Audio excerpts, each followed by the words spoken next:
Tonight, some of the survivors of the Apollo Theater collapse returned to Belvedere today. They were allowed to retrieve items left behind in the chaos after Friday's deadly tornado. WGN Shannon Halligan is sharing their stories tonight. Shannon? Yeah, people are still in the hospital tonight after the building partially collapsed as a result of the tornado that ripped through Belvedere. But some of those who were inside and made it out spoke about the terrifying moments that night.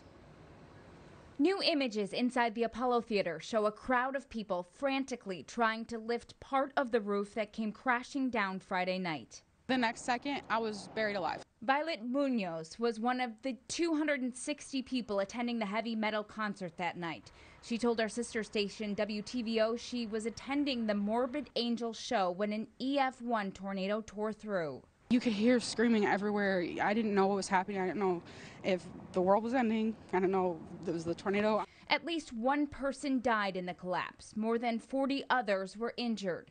Munoz was hospitalized and returned to the theater Monday to collect her jacket that was left behind in the chaos. It was pulled from the rubble by my boyfriend, Eric Beale. He's a hero, and everybody in there, they banded together, they rallied together. Jeannie Beers was inside the historic building with her sons when the twister swept through.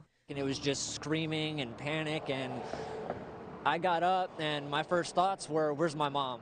Because I knew she was near the stage. I was like, where's my mom? Beers said she was in the front row when the roof came crashing down. I drove by yesterday and saw people in there, but it's just, and then seeing the news reports and everything, it tears me up because all the people that were hurt,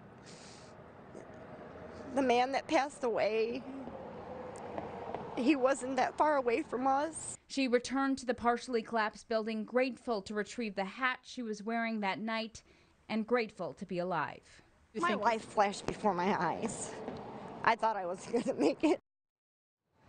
And Governor J.B. Pritzker declared Belvedere a state disaster area. Senators Dick Durbin and Tammy Duckworth urged the president to issue a federal disaster declaration to assist the counties hit by severe weather this weekend.